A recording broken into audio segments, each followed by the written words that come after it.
Hey there, ladies and gentlemen. Before anything else, I invite everyone to join my Discord in the information below, as I'm confident there'll be some talk after this one. Last week, we got to see Neji versus Sakura. Despite her wonderful showing, Sakura lost on a bogus technicality, and the stubborn Neji stole the win. Coming up today, we've got the ever-expected Tenten versus Omoi. Will this be another expected outcome or unpredictable blowout from our underdog? Let's dive right into the story and see. The sun shines high and bright through Naruto's window as he lifts his head and squints outside. He was warned about potential short-term side effects from work done on his seal, but he never expected the wild ride over the last 2 weeks. He managed to fit some training in, but it was variable and forgettable. Most of the time, he was either so dizzy that the world stood on his head, or so cold that his dad had to pile 10 blankets on top of him to keep him warm. Today marked his last session with the Uzumaki. He just needed to find his bearings enough to get out of the house. His dad usually walked with him to the camp, but something must have happened in the night for him to be gone now. Though he meant to grab some ramen for a quick breakfast, the mere thought of food made his stomach turn over. When he exits the house, the streets are remarkably empty and quiet. His dad's house was on one of the main roads in town, so there was always a hustle and a bustle. But today, Naruto looked both directions and didn't see a soul. Shrugging, he started to make his way to the Uzumaki camp anyway. His legs felt like jelly, and he tired quickly from relatively little walking. Figuring it was from some residual effect of his most recent seal work, Naruto pressed on. As he turns off the main road, he sees Kiba sitting on a bench with Akamaru on top of his head, both looking bored. They greet each other with a silent nod as Naruto wobbles unevenly past. Akamaru barks at him and Kiba realizes that Naruto's not at 100%. He asks Naruto if he's already finished, in reference to the tuning exams, but Naruto doesn't realize. Naruto tells him he only needs one more session with the Uzumaki, then he'll be strong again. Akamaru grumbles a couple more puppy barks and Kiba submits to whatever the dog's saying, suggesting that he help Naruto to the Uzumaki camp. After a few moments of pondering, Naruto decides it's probably best or it'll take him forever to get there. While they walk, Kiba asks what the Uzumaki are like. He's had plenty of chances to see them in the last 2 weeks since he hasn't had to train, but he was a little busy feeling sorry for himself.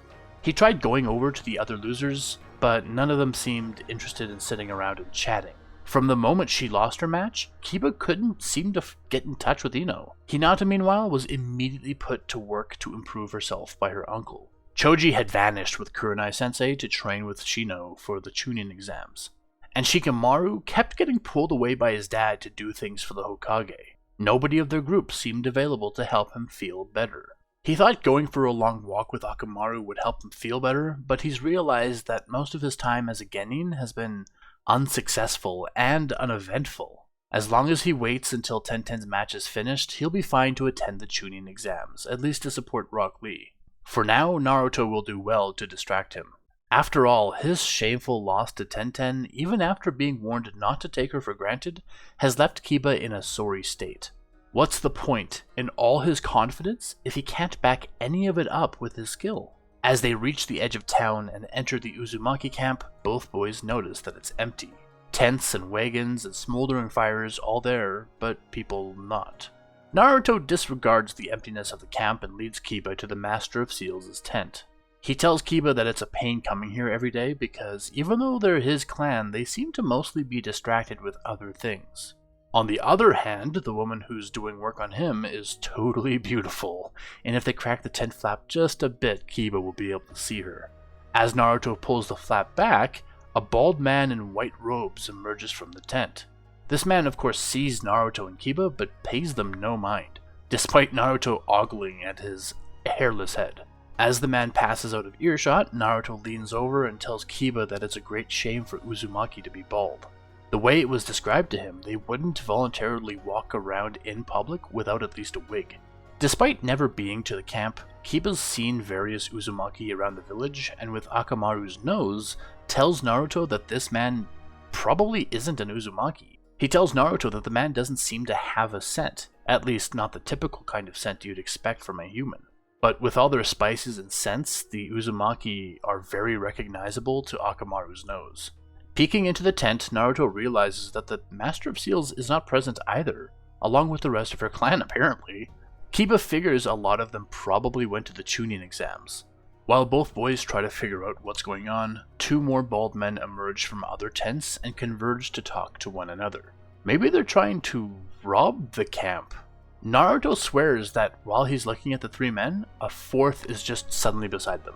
This one's draped in a black cloak that hides his face completely. He lifts an arm to the three men, beckoning them to follow as all four leave the camp.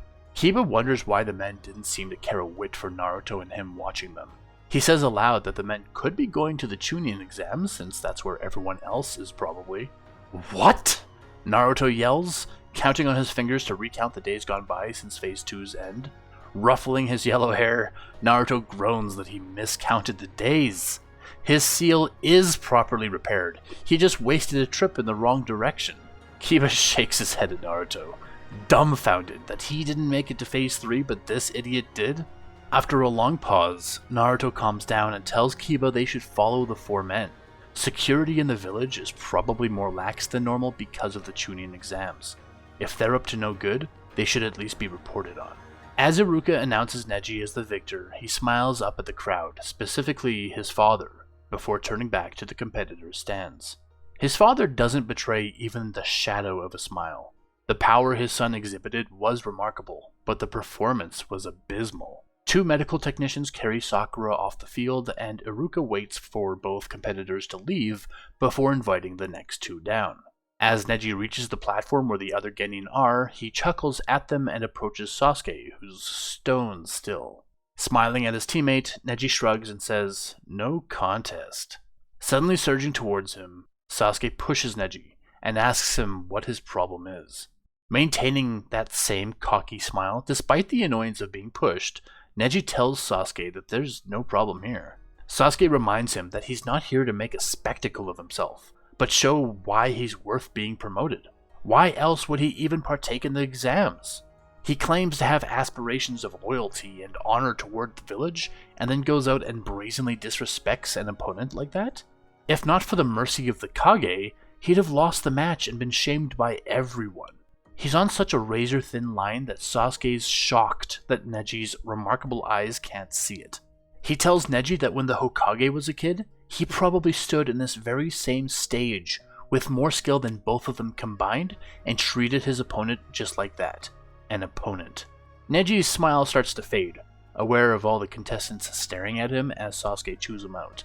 Holding his ground, he tells Sasuke that they'll see his skill when he beats Omoi, and then hopefully Sasuke's lasted long enough so they can have a match between themselves. Tenten clicks her tongue in annoyance at Neji's outright disregard of her. Iruka in this moment announces for her and Omoi to make their way into the arena. Sasuke asks Neji what is the point of alienating himself from everyone else. Neji tells him that he's already in the elite team. It's pointless whether he's alienated or not. The mere social construct of being in an elite team has automatically alienated them from everyone else anyway. Sasuke laughs at the answer and asks Neji what his goal is then, if it's not to at least have the respect of everyone around him. Because he started with respect already, out of academy, and has systematically shattered that respect all on his own. Sasuke promises that he'll make it to the finals just so he can beat that self-destructive pride right out of Neji. It's a shame, a real shame, that Naruto didn't show up so he couldn't do so sooner. Up above, Minato is engaging in a different kind of talk with the other Kage. Perhaps due to their time in the village, they've already heard about the various Mist and Earth Ninja intrusions so close to home. Ross is bothering him about the Earth Ninja that tried to disrupt Phase 2, routed only by 2 of the Sannin. Meanwhile, A's most curious about the Mist Ninja that ambushed the group of Genin in the training grounds. Thankfully, they don't have all the information in either case, so Minato can fib a bit to misdirect them. He tells them that spies on both sides have been constantly trying to get into Konoha. Those were just the 2 that made a spectacle of themselves before being thwarted. The others probably weren't even heard about. Rasa lies and claims to know about some of the others, earning a faint upward curl in Minato's lips. Typical of Rasa, who's been so far from the conflict to try to claim false knowledge. Minato suddenly senses a flicker of familiar chakra. Instinctively looking in its direction, even though he can't see it, he surmises that it's in the Uzumaki camp. He wonders to himself to whose chakra the signature belongs, but that he's definitely felt it somewhere before. And it's right beside Naruto? He wonders why Naruto is in the Uzumaki camp right now, but also knows that Uzumaki aren't mindless criminals to spirit him away. Not that they could anyway. Entering the stadium below, Omoi and Tenten face off at last. Already in hand, Tenten raises her Kiba blades in anticipation for the match's start. Omoi asks her before Iruka even starts the match that if he wins, would she give him the swords? But, of course, she ignores him completely. They're not even her swords to give away if she ever accepted such a proposal. Iruka tells them to treat each other seriously and not pause for dramatic effect, likely referring to how Neji treated his match. And with that short order out of the way, he waves an arm and shouts, "Begin." Omoi wastes no time in closing distance as Tenten measures her opponent. As they reach a distance to meet blades, Omoi slides a foot along the ground before kicking it forward and showering her in dust and dirt. But his ensuing blade fall was ever so slightly choreographed, and Tenten managed to pull both blades up to meet it, despite being partially blinded. Coursing lightning through his blades, Omoi notes that the Kiba blades also light up in reaction to him and are uncuttable. Thanks to the unique form of the Kiba blades, Tenten's able to put one blade away and still keep his sword from cutting down into her. With her second hand free for offense, she stabs at him, and he catches the blade with a precariously positioned shuriken. Its innate lightning augmentation begins to cut through the shuriken, however, and Omoi's forced to break and make distance. His toothpick dances across his lips as he takes a proper measure of the Kiba blades. Charging her own chakra into the blades, Tenten throws one at Omoi. Shocked that she would so freely disarm herself of the best weapon of defense she has, Omoi tries to catch the blade out of the air, but it retroactively shocks him. In his recoil, it cleaves through his clothes, but he successfully avoids physical harm. The sword stabs into the ground behind him, and Omoi can't decide whether to reach for it as a weapon to use himself, or if turning his back on Tenten would be the right decision. He glances at the sword for only a moment, and when he looks back, Tenten is flying through the air at him with a speed he wouldn't have expected considering her distance. As he guards against her blade strikes, her spare hand throws a smoke bomb in his face that erupts on contact.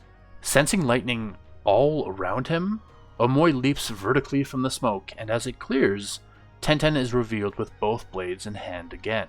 He didn't see her reach for it, and what was that odd sense of lightning that he felt? As she begins a slow march towards him, he brandishes his own smoke bomb and throws it at his own feet. While obscured, he feels another trembling of lightning and ducks just in time to avoid a Kiba blade again slicing past him. Why does she feel so safe to throw them?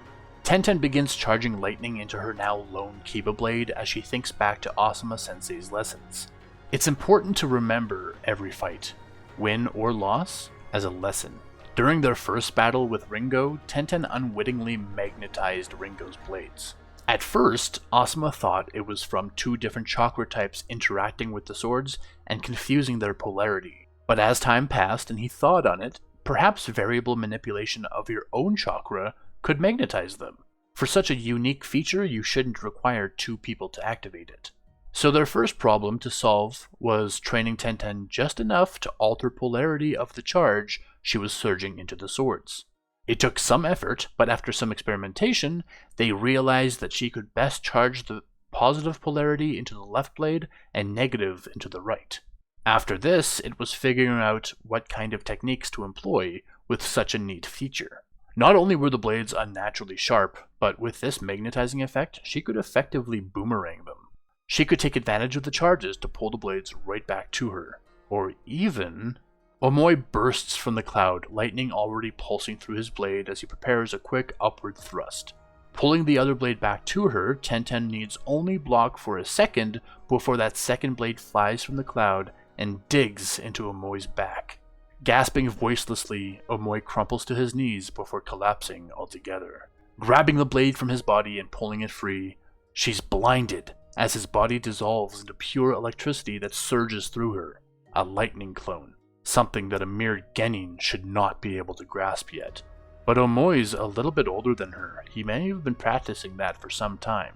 Stumbling from the shock, Tenten's grip loosens, and Omoi uses that same magnetizing factor to pull one of the Kiba blades out of her hand and to himself. The legend of the Seven Swords is well known to Ninja of the Cloud, Omoi tells her. He knows exactly how these blades work, even if he's never wielded them or seen them properly wielded. That's why he was confused when she threw them at him. If he managed to insert his own charge into them, he could take advantage of the same magnetizing factor as she was. Her other sword still in hand, Tenten feels a sudden pull as it wills her off her feet and through the air at Omoi.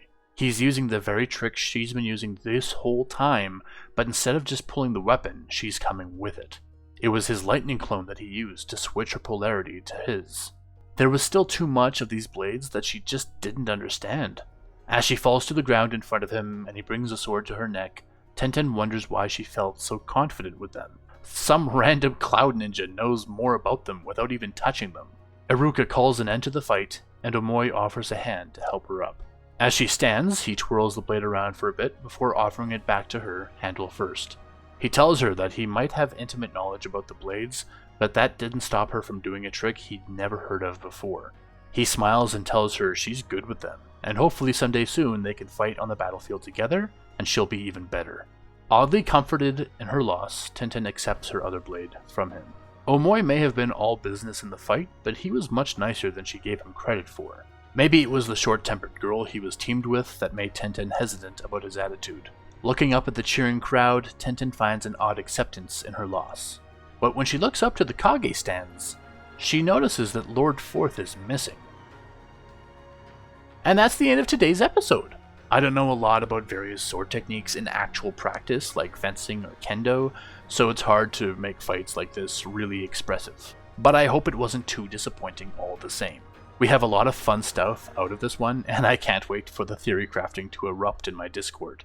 Tenten may have lost, but she's not a poor loser, and with Asuma's instruction to see every victory and defeat as a lesson, she seeks only to get better after this. On the Cloud team, I do want to cover that the other two went up against Jinchuriki in Phase 2.5. It's important to note that Omoi is the only source of information for how strong everyone in their team is. Meanwhile, Naruto and Kiba are on some weird Hardy Boys adventure, and Minato, well, I wonder. Anyway, I need to get to work on this next exciting episode on Monday. Until then, the sky's the limit.